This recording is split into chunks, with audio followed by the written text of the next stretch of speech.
If someone offered you a briefcase full of money tonight on a dark road with no witnesses, would you take it? What if the only thing he asked for in return was something you can't see, something you didn't even know you could lose? Before this video ends, you need to decide, because he might already be waiting for you.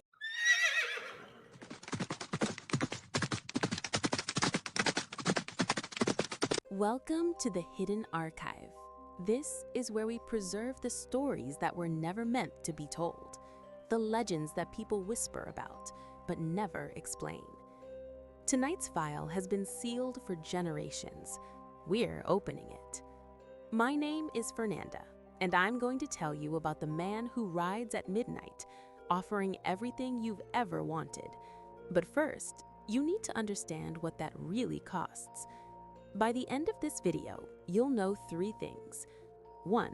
Why the Black Charro appears only to certain people. 2. What he actually wants when he offers you a deal. And 3. Whether you would survive an encounter with him. Because here's the truth nobody tells you. Most people who see him don't refuse the deal. They take it. And that's when everything changes. So pay attention, because the signs that he's coming are already around you. The legend of El Charro Negro, the Black Charro, is older than Mexico itself. Some say he's been riding since the Spanish conquest. Others claim he existed long before that, a spirit from the indigenous underworld, adapting, evolving, wearing whatever mask the era required. But here's what every version agrees on. He is always alone. He is always dressed in black, and he is always watching. In the 1800s, ranch workers would speak of a rider on a black horse who appeared on palest nights, when families were starving, when men were desperate. He would approach slowly, calmly, as if he had all the time in the world, and he would make an offer. The church called him a demon, a servant of the devil sent to steal souls through temptation. But that's too simple. Because the Black Charro doesn't force anyone to do anything. He doesn't trick you. He doesn't lie. He simply offers. And that's what makes him so dangerous. Some folklorists believe he's a psychopomp, a guide between worlds. Not evil, not good, just transactional. Others think he's the manifestation of desperation itself, a mirror, a test. One historian I spoke with said something that stayed with me. The Black Charro doesn't create desire, he reveals it. And once your desire is revealed, you can't hide from it anymore. The earliest confirmed account dates back to 1847. A man named Sebastian Mora claimed he met the Charro on the road to Querétaro. Sebastian was a gambler, a drunk, a man drowning in debts he could never repay.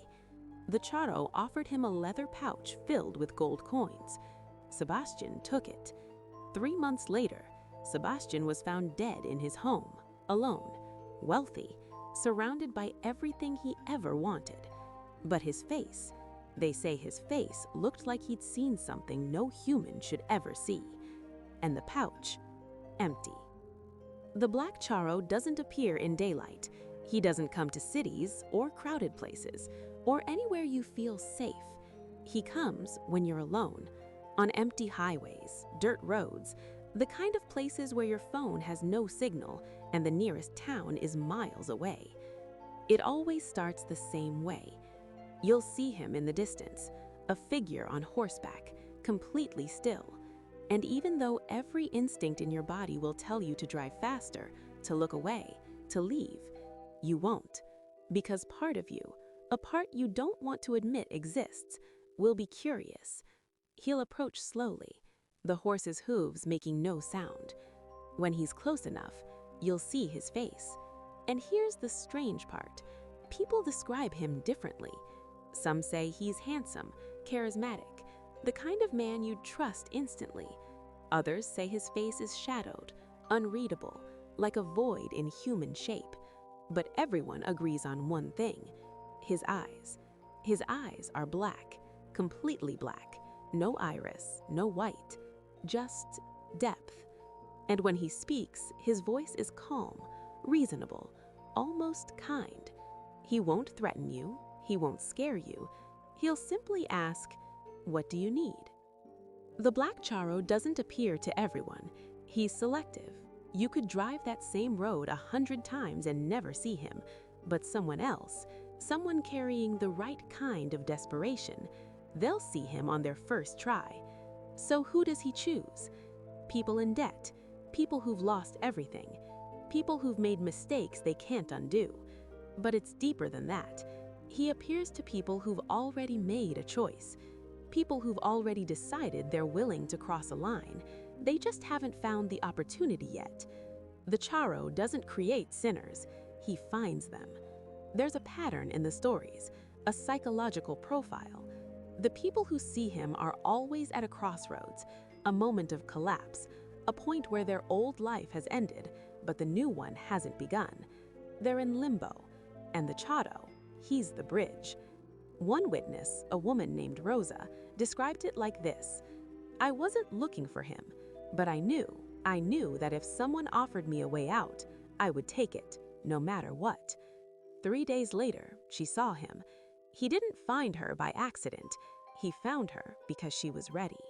When the Black Charro makes his offer, it's never vague. He's specific, precise. He'll offer you exactly what you need. Not what you want, what you need. Money to pay off your debts, a job that will save your family, revenge on someone who destroyed you, protection from something that's hunting you. And here's the thing that makes people accept. It sounds reasonable. He doesn't ask for your soul. He doesn't ask you to hurt anyone.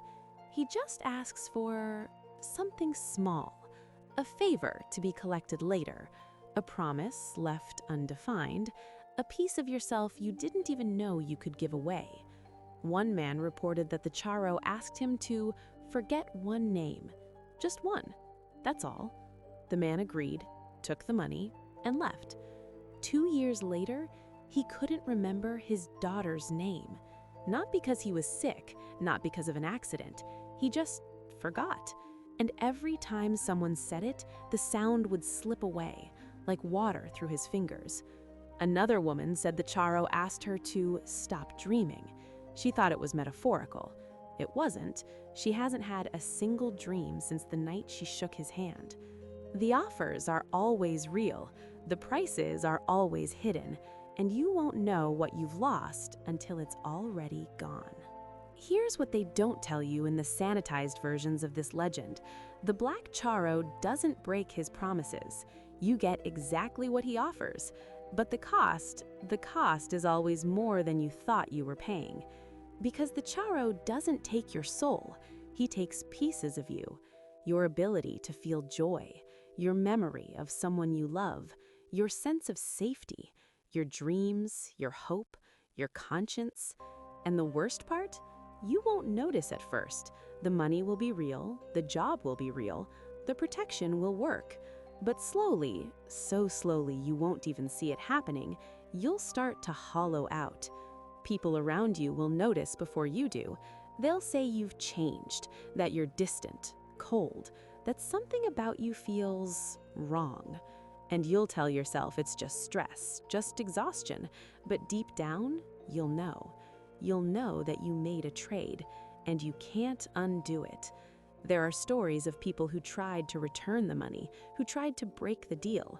It doesn't work, because the Charro didn't take something from you. You gave it to him. And once you give something away willingly, it's gone forever. One man spent 15 years searching for the Charro, begging for a second chance. He finally found him, and the Charro looked at him, smiled, and said, "You already made your choice." Then he rode away. The man died 3 weeks later. Not from violence, not from illness. He just stopped, like a machine that had run out of fuel. So here's the question you've been avoiding. If the Black Charro appeared in front of you tonight, if he offered you the one thing you need most in this world, if he promised it was real and it would work, and all you had to do was say yes, would you refuse him? Be honest. Because the truth is, most people wouldn't. Most people would take the deal. They'd tell themselves they'd figure out the cost later, that they'd find a loophole, that they're different. But they're not. And that's the real horror of the Black Charro. Not that he's a demon, not that he's evil, but that he reveals something we don't want to admit. Given the right circumstances, the right amount of desperation, we'd all make the deal. The Black Charro doesn't destroy people. People destroy themselves. He's just there to watch and to collect. If you made it this far, you passed the test. The Hidden Archive will return with another story soon. But until then, drive carefully at night. And if you see a man in black on a lonely road, don't stop. Subscribe if you want more. Like this video if it made you think. And remember, some deals can never be undone.